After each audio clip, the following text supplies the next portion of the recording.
Ada satu negeri namanya Marwah. Apa namanya? Marwah, bukan Sofa Marwah. Kalau Sofa Marwah itu pakai ta marbutoh, Marwah ada hanya. Ini tak ada hanya, Marwah. Lalu kemudian di Marwah ini ada seorang hakim, hakim agung.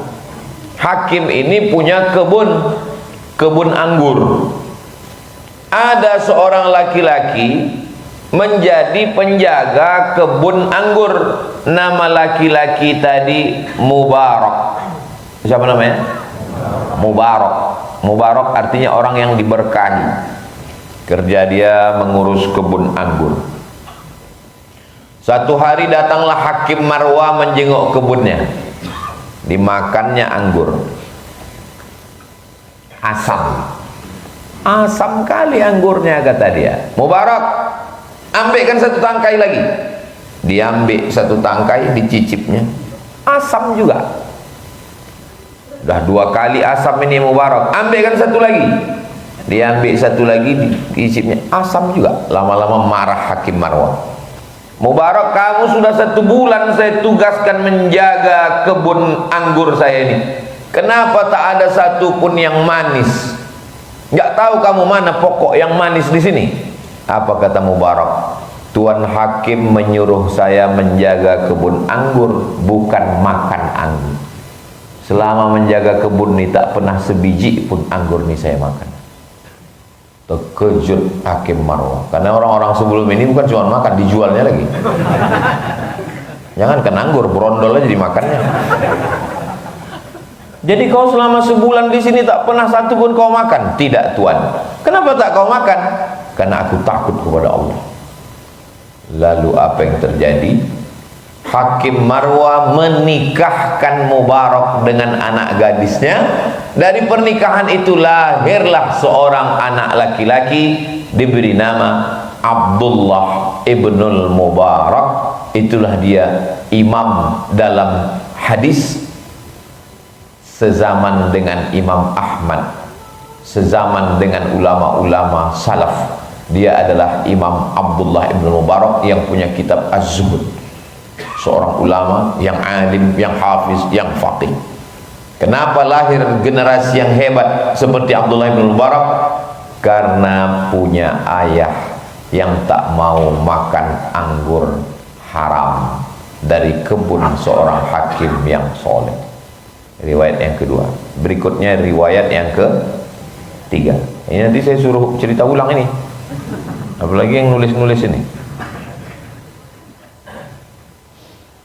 Ada seorang anak muda namanya Thabit, pakai tha. Thabit. Siapa namanya? Thabit. Bahasa Arab itu beda antara tha dengan sa dengan sha dengan so. Kalau bahasa kita, siapa yang ceramah tadi? Thoman. Thabit. Thabit artinya orang yang kokoh pendirian. Waktu Thabit tadi sedang mandi di sungai, nampaknya buah apel. Buah apel. Apel hanyut. Diambilnya sedap, tahulah mandi di sungai. Sejuk, dingin, lapar. Diambilnya apel, dimukunyahnya, dimakannya. Begitu apel tadi sudah habis, tinggal bijinya dibuangnya. Terpikir dia, punya siapa ini? Ditelusurinya ke pangkal. Kita kalau dapat apel di hulu, kita cari ke, kalau dapat apel mana hulu mana hilir, rokan hulu rokan hilir. Kalau dapat di hilir, ditelusuri ke hulu. Ditelusurinya ke hulu, berenang dia, ditengoknya ada kebun. Oh, dari sini jatuh apel tadi. Lalu dicarinya siapa yang punya kebun. Assalamualaikum Tuan. Waalaikumsalam. Tuan yang punya kebun apel ini? Iya, saya yang punya. Aku tadi mandi di sungai, nampakku satu apel hanyut, ku makan. Terus sudah habis baru aku ingat, apel siapa? Akulah yang punya itu, katanya. Mau Bapak memaafkan saya? Udah ada yang jawab. Itu pula hebatnya Masjid Raya.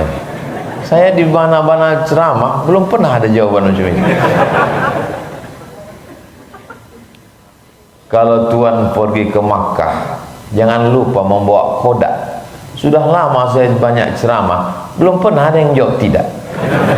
Jadi kuncinya itu yang pertama A, habis itu A. Makkah dengan kodak. Sampai mana tadi cerita? Ketawa pula dia. La ilaha illallah. Mau Tuhan memaafkan saya? Kata dia, saya mau memaafkan kamu, tapi bersyarat. Apa syaratnya Tuhan? Syaratnya nikahi anak saya. Nikahi anak saya. Ketawa pula anak kecil. Macam paham aja dia. Menikahi anak bapak? Iya. Kata iyalah, kalau ini itu pula syaratnya. Saya khawatir saya sudah ini mandi sungai semua orang nih. Tapi anak saya ini tak bertangan, tak berkaki, tak bermulut, tak bertelinga, tak bermata. Wah, udah terbayang bulat lah anaknya itu. Lama dia termenung. Kalau tak minta maaf, mencari bapak nih nanti di akhirat. Kalau minta maaf, berbini bulat. Cuma mana membawa dia undangan? Daripada mencari di akhirat, bulat-bulat lah. Iyalah Pak, aku nikah.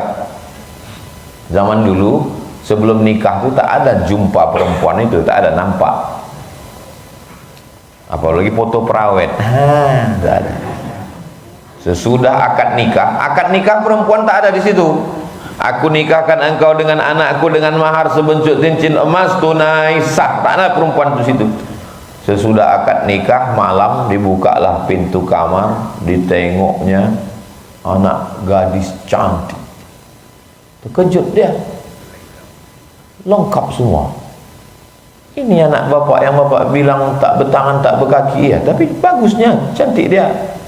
Ku bilang anakku tidak berkaki karena tak pernah melangkah ke tempat yang haram. Ku bilang tak bertangan karena tak pernah tangannya menyentuh yang haram. Ku bilang tak bermulut karena mulutnya tak pernah mengucapkan yang haram. Ku bilang tak bermata karena matanya tak pernah menengok yang haram. Ku bilang tak bertelinga karena tak pernah mendengar yang haram. Ku nikahkan sama engkau wahai Sabit karena engkau takut kepada Allah. Kau makan sebiji apel dan kau minta maaf. Memang kaulah yang tunggu-tunggu selama ini. Dari pernikahan itu lahirlah seorang anak laki-laki, dikasih nama anaknya Nu'man. Nama lengkapnya Nu'man bin Thabit. Itulah dia imam yang pertama dalam 4 mazhab yang dikenal dengan Imam Hanafi. Jelas? Apa kesimpulan dari 3 kisah ini? Kalau tuan ketembilahan, jangan lupa membawa kawan. Memang susah mengambil kesimpulan kalau orang belum sarapan. Jadi kuncinya dari kisah yang pertama Umar bin Abdul Aziz, dari kisah yang kedua siapa tadi? Abdullah bin Mubarak, dari kisah yang ketiga Nu'man bin Thabit. Ketiga-tiganya adalah kalau mau punya anak yang hebat-hebat, maka carilah ayah ibunya orang yang takut kepada Allah. Umar bin Abdul Aziz, neneknya takut mencampur susu kambing dengan air putih. Abdullah bin Mubarak, atuknya ayahnya takut makan buah apel. Bukan apel, anggur. Sengaja saya salahkan. Ingat tak orang nih? Sedangkan Nu'man bin Thabit takut makan buah apel. Jadi kalau ibu mau mencari menantu, syarat yang pertama adalah menantu yang takut. Alhamdulillah Pak Ustaz, sudah dapat ku calon menantu ini. Takut sama apa? Takut sama hantu. Bapak Ibu yang dimuliakan Allah SWT, maka tema kita subuh ini adalah Rise Up, membangun generasi muslim yang kuat dan berkarakter. Jadi bukan anaknya itu duluan, anak itu adalah kelanjutan bapaknya. Makanya ada ungkapan anak adalah cerminan orang tua. Ambil cermin, tegak kita depan cermin, macam mana bentuk kita, begitulah anak kita. Nggak mungkin anak kita putih, kita hitam. Jadi kalau ada orang mengatakan anakku nih Pak Ustadz nakal kali, berarti kau takut kepada Allah Subhanahu wa ta'ala. Ustaz Somad, anak saya ini dokter Pak Ustadz. Alhamdulillah. Saya mau mencari menantu Pak Ustadz. Alhamdulillah. Cemana Pak Ustadz biar saya tahu menantu saya ini sholat atau tidak? Mudah aja Bu, saya bilang. Ibu ini bertanya ke saya, kayak mana caranya Pak Ustadz? Ajak calon menantu ibu itu makan siang jam 12. Kalau datang dia jangan terima. Hari Jumat undang. Tapi ini tak bisa dipakai lagi, udah bocor soal ini. Kalau mau nanti saya buatkan soal baru. Buatkan soal yang baru Pak Ustadz, 4 mata. Jangan kan 4 mata, 3 kita buat. Bisa datang ke rumah ibu nak besok ya. Jam berapa Bu? Jam 12. Jam 12 sudah sampai ya. Kalau datang dia jangan terima. Tapi kalau dia bilang mohon maaf Bu, beribu maaf, saya jam 1.30 baru bisa datang, terimalah dia. Insya Allah akan lahir cucu-cucu seperti Umar bin Abdul Aziz, seperti Abdullah bin Mubarak, seperti Nu'man bin Sabit, seperti Abdul Somad. Astaghfirullah, kita sebutkan pula. La ilaha illallah. Jadi kalau mau dapat orang baik, insya Allah ibu-ibu semua dapat menantu yang baik-baik semua, insya Allah. Kenapa Ustaz bilang ibu-ibu, kenapa tak bapak-bapak? Memang yang punya anak ini bapak, tapi yang punya keputusan kan ngaku semua orang. Solihah-solihah semua ibu-ibu ini insya Allah. Wal baladut thayyibu yakhruju nabatuhu biizni rabbih. Tanah yang bagus akan mengeluarkan tanaman yang bagus. Walladzi qabusa la yakhruju illa nakida. Tanah yang tandus mengeluarkan tanaman yang tak bagus. Tanah subur, gemah ripah loh jenawi, tongkat dan batu jadi tanaman, untayan zamrud katulistiwa. Indonesia. Apa tanaman yang keluar? Bunga mawar, cantik dipandang, harum semerbak. Tapi kalau kita pergi ke Afrika Utara, di gurun Sahara, apa nama pohonnya? Kaktus. Ditengok tak sedap, baunya tak ada, dicium hidung bengkak. Setelah cerita tentang tanah subur dan tanah tandus, Allah langsung bercerita tentang Nuh. Arsalna Nuhan, kami kirimkan Nabi Nuh alaihi salam. Apa hubungan tanah dengan Nabi Nuh? Ternyata bibitnya bagus, bapaknya bagus, tapi ditanam di tanah yang tak baik, keluarlah tanaman kaktus. Anak itu bernama Kan'an, anak durhaka. Makanya ada lagu orang Malaysia, iman tak dapat diwarisi. Saya segan menyanyikannya karena di masjid ini. Kalau di tanah lapang 3 CD kita mainkan. Kenapa anak-anak kecil ini datang? Anak kecil, anak kecil, anak kecil, anak kecil, anak kecil, anak kecil, anak kecil, anak kecil, anak kecil. Kenapa anak-anak kecil ini datang?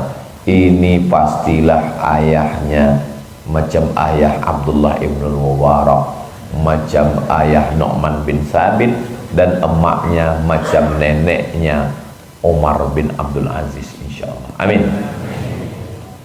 Agak-agaknya, tapi nggak tahu juga lah. Apa ibu yang dimuliakan Allah Subhanahu wa taala. Tungkahul mar'atu li arba', perempuan itu dinikahi karena 4. Lima liha, kaya. Itu istri bapak? Iya pak Ustaz, saya sebetulnya dulu banyak yang mau sama saya Pak Ustaz. Saya ini dulu ganteng Pak Ustaz. Jadi kenapa bapak nikah sama ibu itu? Sawitnya sejauh mata memandang. Ayahnya pula tokeh gotah kaya di kampung kami Pak Ustaz. Cincinnya 5. Itulah maka saya nikah sama dia. 5 liha, karena kaya. 2 wali hasabiha, karena keturunan, nasabnya Pak Ustaz. Nasibnya memang kurang baik Pak Ustaz, tapi nasabnya, darahnya biru Pak Ustaz. Mak payah nyari donornya itu. Wali jamaliha, biasanya perempuan itu dinikahi yang ketiga karena cantiknya. Rambut bak mayang terurai, alis bak semut beriring, bibir bak delima merekah, pipi bak paung dilayang, tinggi semampai. So sweet. Jangan black sweet. Black sweet itu hitam manis, hilang manisnya tinggal hitamnya. Mohon maaf, jangan tersinggung. Kunci mendengar tausiah saya ini satu, jangan tersinggung. Ada beberapa jamaah tersinggung pulang meninggal. Ada yang tersinggung? Wah, takut semua orang nih.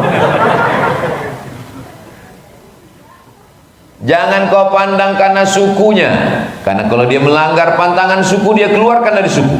Jangan kau pandang karena hartanya, karena harta bisa binasa, hari ini kaya, besok miskin karena ditangkap KPK. Jangan kau pandang karena rupanya, karena wajah akan berubah. Itu maka sekarang banyak oplas, operasi kresek. Semua plastik muka itu, silikon ditanamkan. Hidung plastik, dagu plastik, bulu mata plastik. Ada orang bakar sampah, layu. Kata Nabi SAW, pandanglah karena agamanya, fasfar bidatid din taribat yadaka. Kalau kau tengok karena agamanya, maka insya Allah selamat kau dunia akhirat. Laki-laki menengok perempuan 4. Kaya, bangsawan, bangsa yang hidup di awan, cantik, pandanglah karena agama. Fit and proper test. Bagaimana pula kalau perempuan menengok laki-laki? 2. Idza ja'akum man tardawna din. Kalau datang laki-laki meminang anakmu, meminang keponakanmu, meminang cucumu, meminang anak kemanakanmu, kau pandang pertama din, agamanya. Ibu kalau mau cari menantu, tengok agamanya. Tak usah payah-payah membuat fit and proper test. Tengok sembahyang subuhnya. Ini yang hadir sini, ini dulu semua nih. Tapi ku tengok udah berbini semua orang. Yang kedua, wa khuluqahu, akhlaknya. Ada kadang orang baik agamanya, sembahyang tapi cakapnya kasar. Ada pula orang lembut, menunjuk pun tak mau begini. Di mana rumah bapak pegawai Pertamina Hulu Rokan? Di sana Pak Ustaz. Tapi tak sembahyang. Baik akhlaknya, baik agamanya, baik solatnya, baik budi pekertinya, baik ibadahnya, baik tata krama, sopan santun, budi bahasanya. Kalau dapat macam itu, maka jangan disia-siakan. Ibu, kalau suami ibu itu sembahyang, orangnya baik, sopan santun, tata krama, budi bahasa, lembut, jaga dia bu. Karena kalau tak ibu jaga, dia akan dilarikan pelakor. Bapak, kalau dapat kalian istri itu yang takut kepada Allah, dijaganya anak-anak kalian, sopan santun, tata krama, budi bahasa, lembut tutur katanya, jangan dikubur sebelum mati. Bapak Ibu yang dimuliakan Allah Subhanahu wa taala. Mudah-mudahan yang belum berjodoh di subuh Ramadan yang penuh berkah ini diberikan Allah jodoh yang baik-baik. Aku tengok yang ngamen kan yang udah berbini semua. Janganlah ibu marah. Amin kami tadi itu anak-anak, untuk anak-anak kami Pak Ustadz, insya Allah. Saya menyampaikan tausiah ini sampai jam 6.25. Dari jam 6.25 ke jam 6.35, 10 menit menjawab pertanyaan. Pas jam 6.35 kita sholat sunat isyraq 2 rakaat. Kenapa saya perlu jelaskan ini? Karena orang perlu kepastian. Sampai jam berapanya ceramah ustadznya? Aku udah ngantuk kali aku rasa. Kita ceramah sampai jam 6.25. Dari jam 6.25 ke 6.35 tanya jawab. Jam 6.35 kita akan sholat sunat isyraq 2 rakaat. Habis itu kita akan pulang ke rumah masing-masing. Perlu penjelasan. Wahai laki-laki, yang diinginkan perempuan itu adalah kepastian. Apalah gunanya dia nyaman kalau hanya sekedar dianggap sebagai teman? Jadi dia perlu kepastian. Cuman kadang dia segan nanya, mau dibawa kemana hubungan kita, bang? Yang kalian cuma datang. Hari awal bulan bawa bunga mawar, bulan pertengahan bawa bunga kantil. Kau pikir dia kuntilanak? Akhir bulan bunga tai ayam. Bapak pun yang punya anak jangan diam-diam aja, tanya dia. Aku ini pegawai Pertamina Hulu Rokan. Aku ini orang masjid. Yang kau datang-datang ke rumah ini malu. Tapi kalau tinggal di komplek ini aman memang, kan security-nya ketat. Jangankan laki-laki yang mau mengganggu anak bapak, ustadz aja payah masuk ke sini.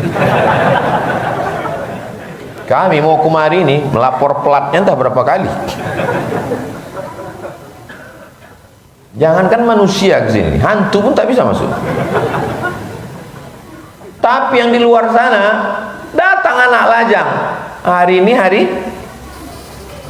Sabtu. Hari Sabtu mulailah anak lajang ini sudah membawa sepeda motornya yang knalpotnya baru saja dikhitan itu. Apa bunyi knalpotnya? Bep bep bep bep bep bep bep bep bep bep bep. Pas lewat depan rumah dia, bep. Tolong bapak kalau belikan sepeda motor ke anak, jangan knalpotnya dipotong disunat, tulis di sayap belakangnya itu. Ada itu jual stikernya, tulisannya say no to bonceng, katakan tidak pada bonceng. Sayap depannya buat ada tulisan yang tertulis di botol. Apa tulisan itu ya? Do not accept if cell is broken. Tahu artinya kan? Jangan terima botol kalau segelnya rusak. Begitu, tak usahlah perlu saya jelaskan belum, supaya anak-anak kita nih. Bapak kalau ibu menerima laki-laki yang tak mahram bertamu ke rumah, lalu kemudian bapak bilang, duduklah kalian ya, duduk sebentar ya, sebentar ibu bawakan teh ya, duduk ya, kami ke belakang sebentar nonton TV. Itu sama artinya memfasilitasi orang untuk berzina. Makanya kalau datang laki-laki tanya, kamu siapa? Saya teman kuliahnya pak. Ngapain kau datang ke sini? Maksud saya balik. Mungkin gara-gara itu juga saya tak punya anak perempuan. Bapak ibu yang dimuliakan Allah SWT, selangkah kaki bapak sudah masuk surga karena tahajud, karena tarawih, karena sholat subuh berjamaah, karena khatam Quran, karena rajin bersedekah, membantu pesantren Nurul Azhar. Tapi selangkah juga kaki itu masuk neraka karena tidak menjaga anak perempuan. Banyak sekarang orang dikasih pinggan piring bagus-bagus, makan dia di daun. Apa maksudnya Pak Ustadz? Akad nikah, acara yang sakral, meneteskan air mata haru seorang ayah, anak yang kubesarkan dengan tetes puluh keringat air mata. Mestinya dia berkata, kunikahkan engkau dengan buah hatiku, belayan jiwaku, bagian diriku, anak yang kubesarkan, perempuan yang kucintai setelah ibuku, istriku, dia adalah anakku. Kutitipkan kepadamu wahai calon menantuku. Tapi di hari yang sakral itu apa yang terjadi? Kunikahkan kau. Jangan kau datang lagi ya. Kenapa bisa bapak itu marah? Kenapa giginya rapat? Married by accident. Nasi sudah jadi tai ayam. Udah hamil cerita bubur juga lagi. Bapak Ibu yang dimuliakan Allah Subhanahu wa taala. Mudah-mudahan Allah menjaga anak-anak gadis kita semua. Setelah ibunya baik, ibunya menjaga amanah. Perempuan yang menjaga amanah itu namanya aminah. Bapaknya baik, bapaknya hamba Allah. Hamba Allah itu namanya Abdullah.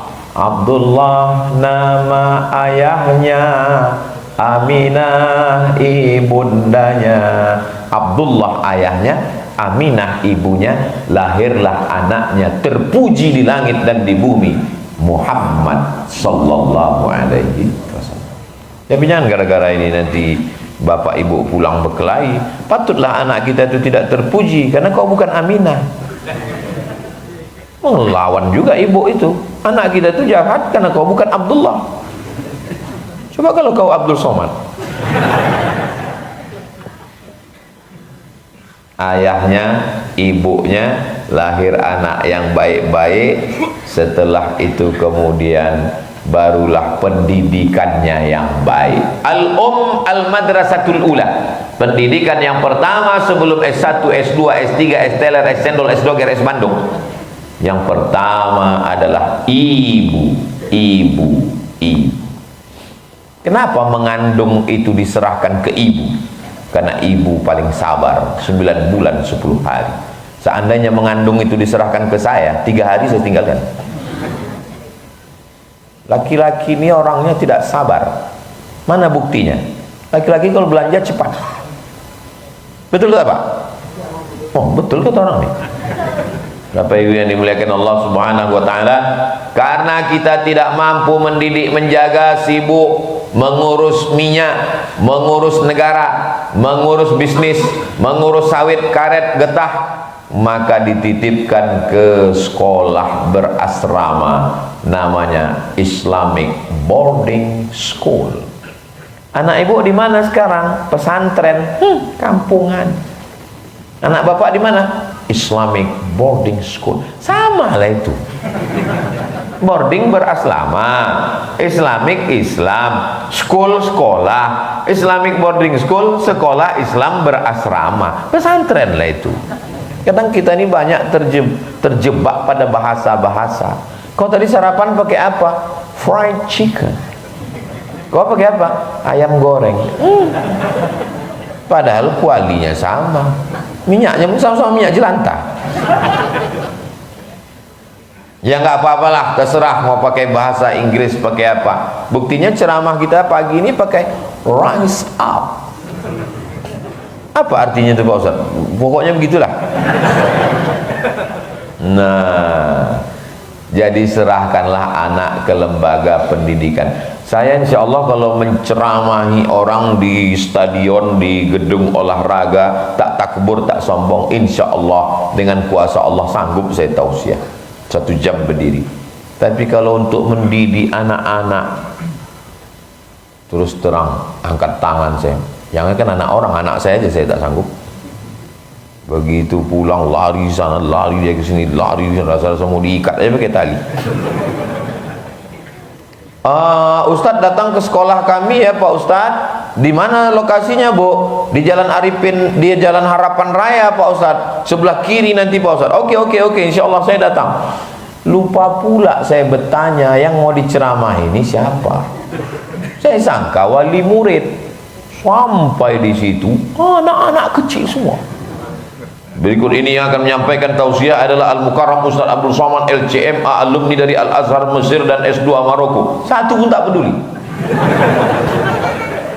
Berdiri saya. Assalamualaikum warahmatullahi wabarakatuh. Alhamdulillahi rabbil alamin. Wassalatu wassalamu ala ashrafil anbiya wal mursalin. Mereka tetap juga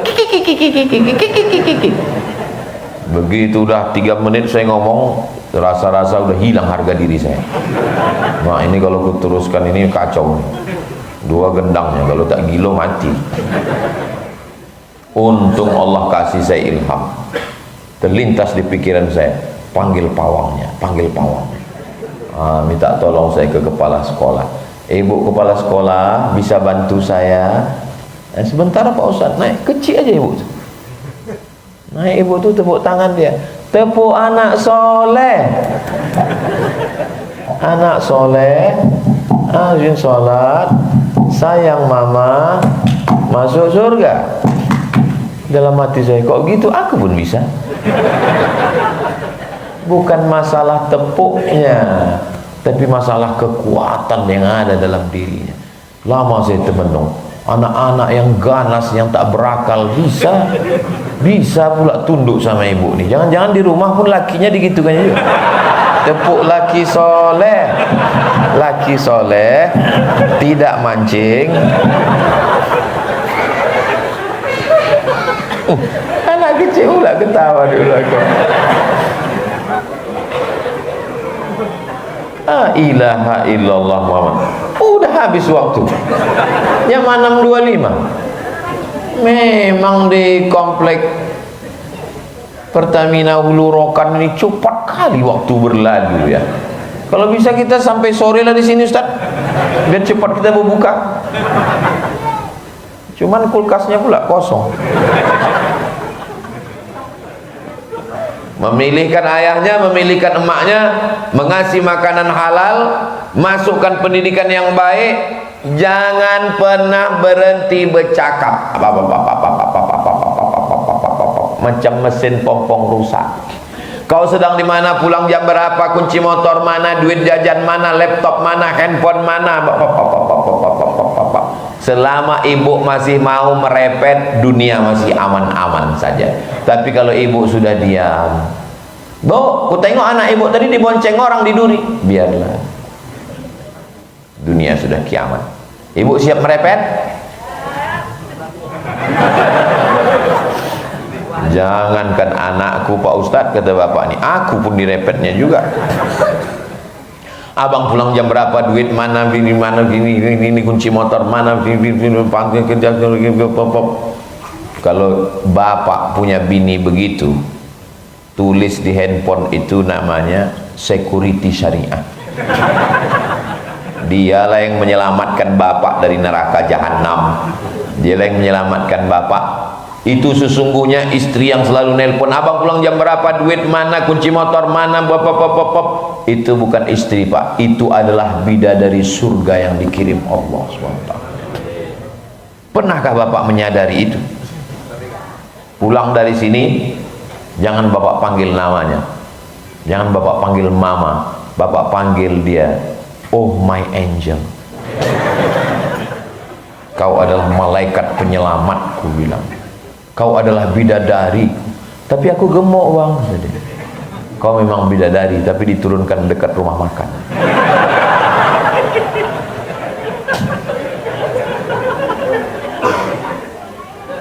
Man ala salasa banatin, siapa yang dikasih Allah 3 anak perempuan, fa'addabahunna, dididiknya dengan pendidikan yang baik, wa zawwajahunna, dinikahkannya dengan orang baik-baik, wa ahsana ilaihinna, dia buat baik, nasihat tak putus sampai mati. Kenapa rambut kau terbuka? Kenapa baju kau pendek? Kenapa betis kau nampak? Kenapa kau tak berkaus kaki? Kenapa lipstik kau tebal betul? Kenapa makeup kau sebelah biru sebelah hijau? Siapa yang punya 3 anak perempuan, dididik dengan baik, dinikahkan dengan orang baik-baik, buat baik sampai mati, falahul jannah, maka surgalah baginya. Kunci surga itu bukan cuma tahajud malam. Ada pula motor dari belakang ini. Biasa orang motor dari depan. Kalau tuan pergi ke Madinah, jangan lupa membawa rendang. Sudah lama saya ceramah, baru inilah dipoto dari belakang. Jadi kuncinya 2 yang 4 itu. Ceramah belakang, ceramah belakang. Jadi tinggal Madinah dengan rendang. Bisa kan? Insya Allah selesai tausiah ini, pendidikan anak dapat, pantun dapat. Nanti selesai ini saya tes ini satu-satu, masing-masing sudah menyiapkan 1 pantun. Jadi pendidikan ini, duduklah ibu sama bapak nanti di pelaminan, menangislah di pelaminan. Tolong bapak ibu kalau pas anak nikah nanti duduk di pelaminan, ditengok-tengok juga muka kita pakai kamera. Jangan kita asik haru menangis di situ, tamu ketawa. Rupanya bulu mata sudah tanggal. Kan ada videonya tuh kan? Dipeluknya orang ketawa, rupanya sudah tanggal. Celak jatuh ke bawah, lipstik turun ke bawah. Pas macam mak lampir.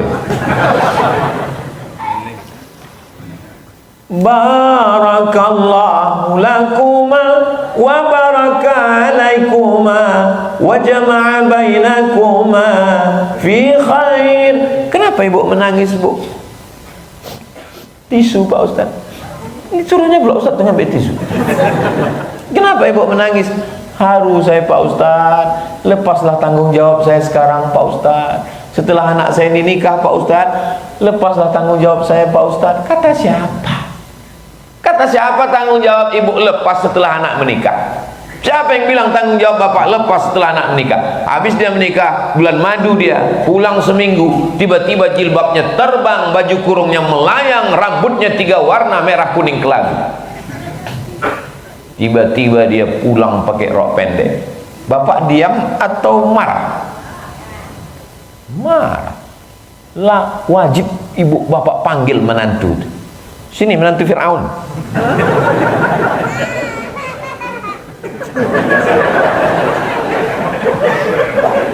Anak ini dididik dengan pendidikan yang islami ini di rumah. Subuh-subuh kami bawa pengajian Ustaz Somad. Ditontonkan YouTube channel Tabung Wakaf Umat. Jangan lupa subscribe, like, share, and comment. Kenapa anak kami ini baru seminggu sama kau sudah begini jadinya? Bukan berarti diam kita menengok anak kita dirobah orang. Sampai mendidik anak ini 2 gendangnya. Kalau tak kita mati duluan, dia mati duluan. Sampai minal mahdi ilal lahdi, dari buayan hingga ke liang lahat. Mudah-mudahan kita semua diberikan Allah generasi-generasi yang kuat dan berkarakter. Karakternya apa Pak Ustaz? Karakter itu berakhlakul karimah, itu dia. Tapi kenapa mereka ini buat karakter? Biar agak keren sedikit. Yang nanti pulang ditanya anak-anak, mama, papa, tadi judul pengajiannya berkarakter. Karakter itu apa? Pokoknya begitulah. Yang kau tanya, banyak tanya tuh Yahudi, Israel. Itulah kaji kita pada subuh ini. Berikutnya mari kita jawab beberapa pertanyaan berikut. Kalau masih kecil kan nggak boleh pacaran. Kalau abi saya orang Amerika tuh, Ustadz, kenapa anak kecil nggak boleh menikah? Mak payah juga.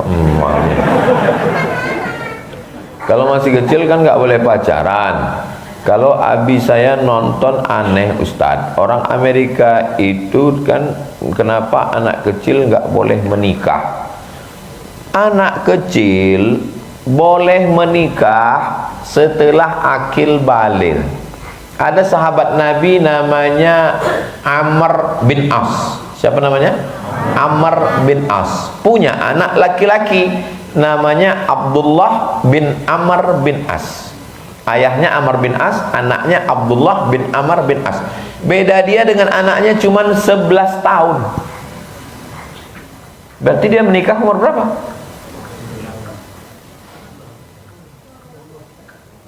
Beda dia, baca sirah dalam Syiar A'lam An-Nubala. Beda Amr bin As dengan anaknya Abdullah bin Amr bin As 11 tahun. Jadi memahami sejarah itu, pahami menurut sosiologi, antropologi keadaan masyarakat waktu itu. Makanya orang yang kaget Sayyidina Aisyah menikah umur 9 tahun, dia nggak baca peradaban barat. Di Eropa menikah kecil itu biasa setelah akil balik. Saya pun kalau tahu dulu, tamat SD itu nikah saya langsung. Ngapain tunggu lama-lama? Nah, jadi kenapa anak kecil tidak menikah? Zaman sekarang orang menikah itu standarnya kan tinggi. Tamat SD, tamat SMP, tamat SMA, tamat S1, tamat S2, tamat S3. Setelah punya kepribadian, rumah pribadi, mobil pribadi, kebun pribadi. Setelah mapan calonnya diambil orang. Nah, jadi kalau sudah merasa siap, menikahlah. Jangan Kata Nabi, man istata'a minkumul ba'ata falyatazawwaj. Kalau sudah mampu, menikahlah. Fa innahu aghaddu lil basar. Menikah itu menundukkan pandangan, wa ahsanu lil farj, menjaga kemaluan. Bapak, ibu yang mampu, nikahkan anak supaya dia tidak berzina, supaya dia tidak buat maksiat. Saya waktu ke Mesir, saya kasih tahu sama adik-adik saya, kami ini berat godaan di Mesir nih Pak Ustadz, kami mau nikah. Nikah, saya bilang. Cari perempuan yang mampu, kalian mampu, subsidi silang. Bisa ayah dia kirim nikah. Belum mampu Pak Ustadz, puasa, banyak-banyak puasa. Karena dengan puasa itu hilang hawa nafsu. Bro, ada cewek cantik, nggak nampak aku lagi. Itu yang pakai jilbab hijau, entah macam melon dia aku tengok. Apakah orang yang suka mengoplos minyak dapat mempengaruhi kesolehan anaknya?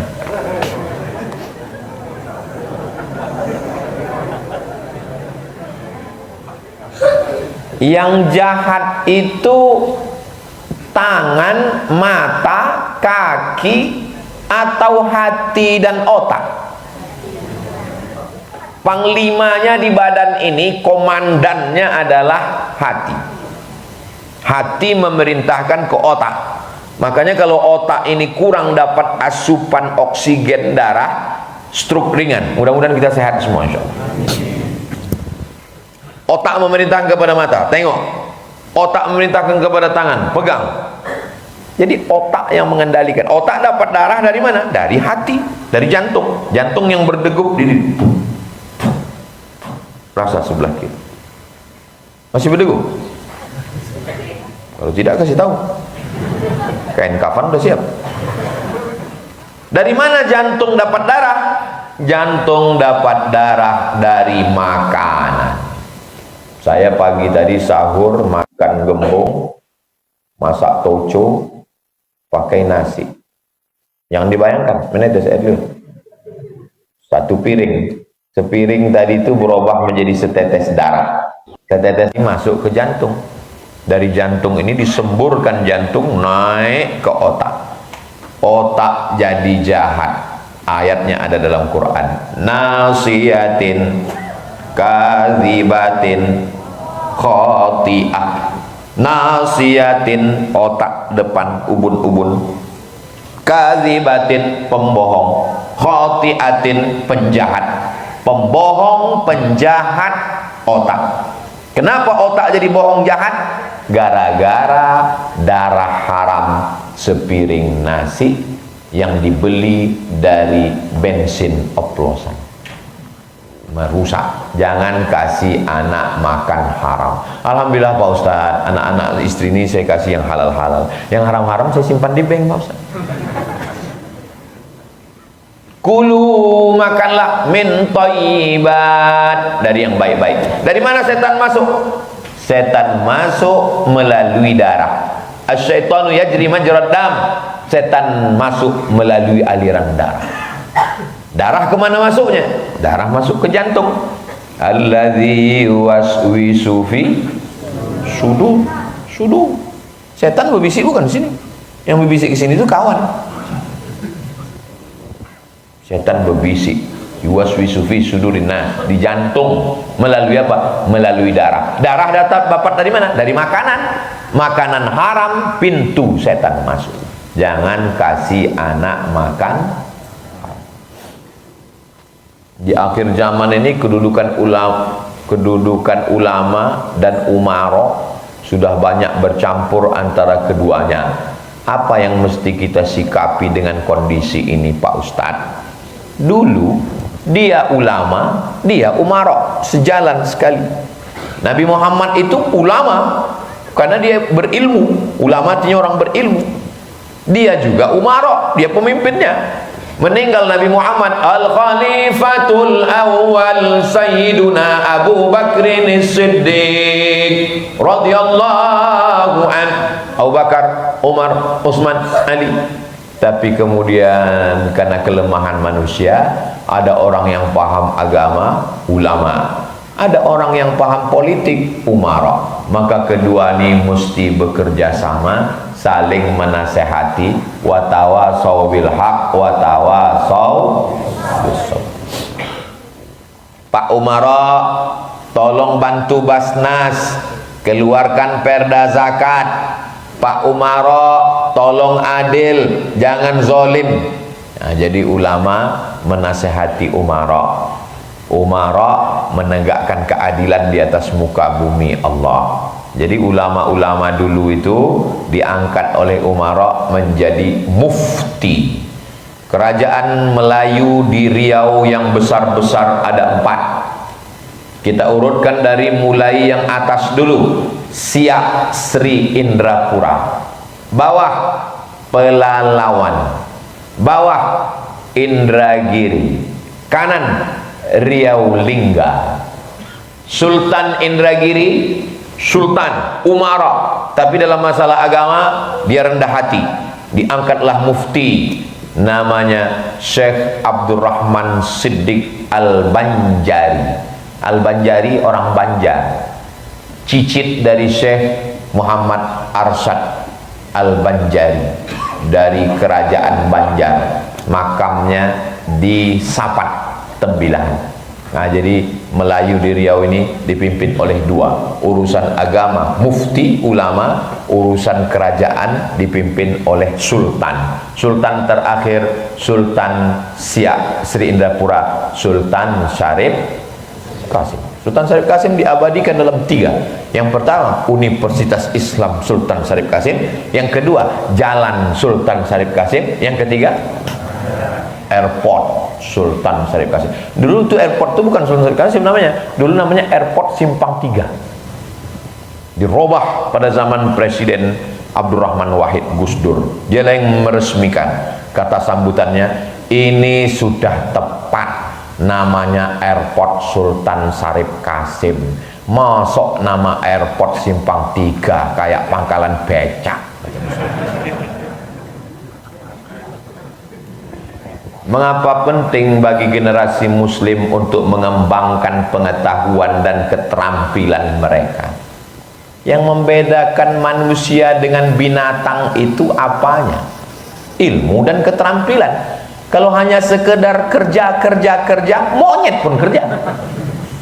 Kalau hanya sekedar makan, babi pun makan. Janganlah kasar kali Pak Ustaz, babi pun makan.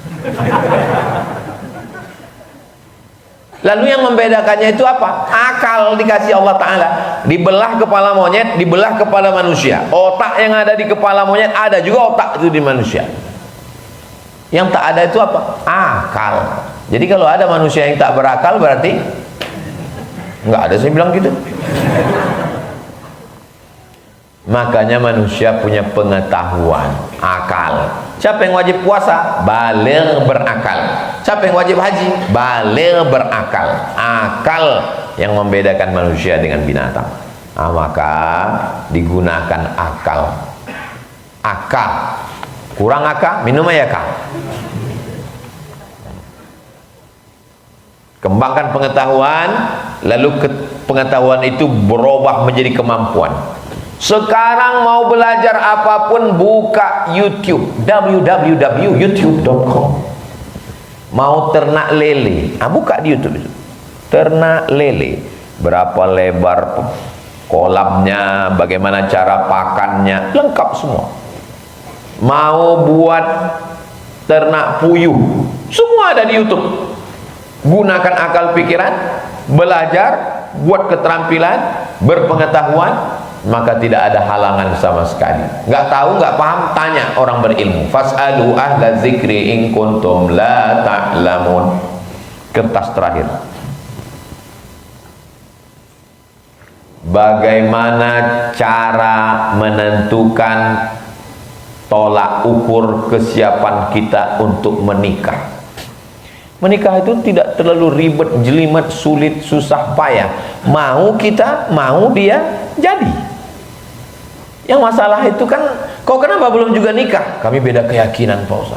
Maksudnya beda agama? Enggak, saya yakin dia nggak yakin.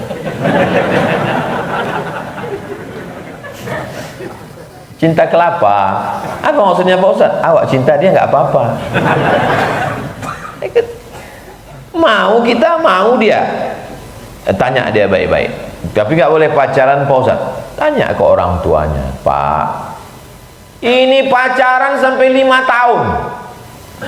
Kalau ada orang pacaran 5 tahun tak nikah-nikah, itu sama macam iklan roti, dibuka, dijilat, dicelupin, nggak dimakan-makan. Jangan jadikan anak-anak kita menjadi korban predator-predator. Nikahkan. Mau, nikahkan. Kalau tidak mau, jangan datang lagi. Begitu juga dengan yang laki-laki. Jangan kalian gantungkan harapan hanya kepada satu, datanglah meminang, tolonglah Pak nikahkan dengan anak Bapak, dialah satu-satunya. La ilaha illallah. Mau aku campakkan aja ke Sungai Korokan. Kalau datang itu bilang, Pak, saya ini tidak mau berzina, saya tak mau maksiat, saya mau menikah anak Bapak. Saya ini orangnya tidak kaya kali, tapi untuk membahagiakan dunia akhirat insyaallah siap. Kalau Bapak terima, kupinang dia dengan bismillah. Kalau Bapak tak terima, bunga bukan setangkai, kumbang bukan seekor, patah tumbuh hilang berganti, hilang satu tumbuh 1000. Begitu, tunjukkan kita gagah sekali dayung. 2-3 pulau terlampaui. Baliklah kau, kata bapak tu. Tapi jangan kalian yang lajang-lajang ni datang petantang petenteng. Saya ngomong, ceramah, berapi-api, tapi kalau masalah meminang bukan saya, kiai. Bawa kiai yang ngomong. Kata Kiai Hasan, nah penceramah ngomong, kata kiai aja lah, saya bilang. Nah, jangan kalian petantang petenteng. Tiba-tiba nanti balik dari sini, Bapak terima. Kalau tak terima, bunga bukan setangkai. Dijawab Bapak itu, kumbang pun bukan seekor, kata dia. Makanya bawa Bapak GM, bawa Bapak Ketua Masjid, jangan kalian bawa saya. Kalau kalian bawa saya, nanti rusak kalian. Sebagai laki-laki bisakah saya mendapat jodoh yang terbaik, sedangkan saya terlalu takut untuk mencarinya. La ilaha illallah. Apa yang kau takutkan? Apa yang ditakutkan? Manusia juganya dia. Bukan dia bidadari turun dari pokok jengkol. Datangi, ngomong, ajak nenek mama, alim ulama, cerdik pandai, ditinggikan seranting, didulukan selangkah, batangnya tempat bersandar, daunnya tempat bernaung, akarnya tempat bersilah. Suruh dia jadi juru bicara, petata petiti. Mau dia menerima, berarti jodoh. Tak diterimanya, datang ke tempat yang lain. Buat situ 1, 2 sampai 99. Doa kepada Allah, ya Allah, kalau memang dia jodohku, baik untuk duniaku, baik untuk akhiratku, baik untuk ibadahku, nikahkan aku. Kalau tidak, buruk dia, tak baik untuk aku, carikan yang baik. Begitu doanya. Jangan pula Tuhan dipaksa. Ya, anak-anak muda sekarang ini Tuhan pun dipaksanya. Ya Allah, aku mesti nikah sama dia. Kalau dia belum punya jodoh, aku jodohnya. Kalau dia sudah punya jodoh, matikan jodohnya. Apanya kau ini? Setelah usaha dan ikhtiar, bismillahirrahmanirrahim, la haula wala quwata illa billah. Jangan ejek orang, kawan, adik, sepupu. Jangan ejek depan orang banyak. Tanya dia baik-baik. Saya begitu dari dulu. Saya tengok dia ejek-ejek orang, saya datang, cakap berdua. Ada abang menengok perempuan yang cantik? Itu pertanyaan pertama. Itu pertanyaan pertama yang paling mendasar. Tanya dulu, ada kau nampak perempuan cantik? Kok dibilangnya tak ada? Berarti dia udah berubah selera. Tanya, ada nampak kau perempuan yang cantik? Kok dibilangnya ada? Itu berarti hilal 2 derajat sudah nampak. Ada, kata dia. Coba aku tengok akun FB-nya, IG-nya. Oh, ya, lulus fit and proper test. Di mana rumahnya? Rumahnya di sana. Besok pagi kita datang ke sana. Aku takut itu begini begono. Enggak, jangan takut. Kau diam aja. Kalau takut bergerak, ku ikat. Datang kita ke sana, cakap baik-baik. Assalamualaikum Pak, Assalamualaikum Bu. Kami tak mau buat dosa maksiat, kami ingin buat baik. Kalau memang belum ada calonnya dan Ibu siap, nanti kami datang Pinang baik-baik. Tapi kalau rasanya belum ada, belum siap, masih mau sekolah S2, S3, PNS, ASN, BUMR, Pertamina Hulu Rokan dan lain sebagainya, apa boleh buat? Mungkin belum bertemu jodoh, kami cari yang lain. Begitu, cakapkan, speak up, maka insya Allah Allah berikan jalan. Inna ma'al usri yusra, fa inna ma'al usri yusra, inna ma'al usri yusra. Tak ada yang sulit, semuanya dimudahkan Allah Subhanahu wa taala. Sebenarnya jodoh itu sudah ada, cuman belum nampak. Kalau jodoh takkan kemana, saingan di mana-mana. Ada yang sulit mempertemukan, langkah, rezeki, pertemuan, maut, kuasa Allah SWT. Innama amruhu idza arada syai'an ayyakula lahu kun fayakun. Mudah-mudahan dipertemukan Allah dengan orang baik-baik, membina keluarga yang baik, sakinah, mawaddah, warahmah, anak cucu yang soleh dan solihah. Ala hazihin niyah. Al-Fatihah. A'udzubillahi minasyaitonirrajim. Bismillahirrahmanirrahim. Alhamdulillahirabbil alamin. Arrahmanirrahim. Maliki yaumiddin. Iyyaka na'budu wa iyyaka nasta'in. Ihdinas shiratal mustaqim. Shiratal ladzina an'amta 'alaihim ghairil maghdubi 'alaihim waladdallin. Amin. Allahumma shalli ala sayyidina Muhammad wa ala ali sayyidina Muhammad. Rabbana hablana minas sholihin. Jadikan anak kami anak-anak yang soleh dan solihah. Rabbana hablana min ladunka dzurriyyatan thayyibah. Jadikan keturunan kami keturunan yang baik-baik. Rabbana hablana min azwajina wa dzurriyyatina qurrata a'yun. Jadikan pasangan hidup kami, anak cucu keturunan kami sejuk dipandang mata dan menenangkan hati kami. Wahfazhum min kulli su' wa syarr wa makruh. Jaga anak cucu keturunan kami dari fitnah akhir zaman ya Allah. Allahumma dafa'anhum bil ghala wal waba wal fahsya wal riba wal zina. Selamatkan anak cucu kami dari riba, zina, narkoba, LGBT, perbuatan keji dan mungkar. Allahumma faqihhum fid din wa 'allimhum at-ta'wil warzuqhum fahmal mursalin. Dalamkan ilmu agamanya, terangi hatinya dengan cahaya iman dan Islam, berikan istiqamah sampai akhir hayat. Waqtim bis solihati amalana. Tutup umur kami dengan husnul khatimah. Rabbana fil lana dzunubana wa liwalidayna warhamhuma kama rabbayana shaghira. Rabbana taqabbal minna salatana wa shiyamana wa qiyamana wa ruku'ana wa sujudana wa takhashu'ana wa ta'abbudana. Terimalah puasa kami, salat kami, baca Quran kami, tahajud kami, zikir kami. Wa tammim taqsirana, sempurnakan segala kekurangan kami ya Allah. Kama jama'tana fi hadzal syahril mubarak. Sebagaimana Engkau kumpulkan kami di masjid yang penuh berkah, di bulan yang berkah, di waktu yang berkah ini. Fajma'na ma'al habibil mustafa fi jannatikal ula. Kumpulkan pula kami nanti di surga bersama Nabi Muhammad sallallahu alaihi wasallam. Rabbana atina fid dunya hasanah wa fil akhirati hasanah wa qina adzabannar. Wa sallallahu ala sayyidina Muhammad wa ala alihi washabbihi wasallam. Walhamdulillahi rabbil alamin. Taqabbalallahu minkum minna wa minkum taqabbal ya karim. Usalli sunnatal isyraq raka'ataini lillahi ta'ala. Ayatnya bebas. Salat sunat isyraq 2 rakaat. Salat subuh berjamaah, duduk berzikir dengan Allah sampai terbit matahari. Salat sunat isyraq 2 rakaat, dapat pahala macam haji dan umrah. Amin ya rabbal alamin. Terima kasih. Mohon maaf. Selamat menunaikan ibadah puasa Ramadan. Wassalamualaikum warahmatullahi wabarakatuh.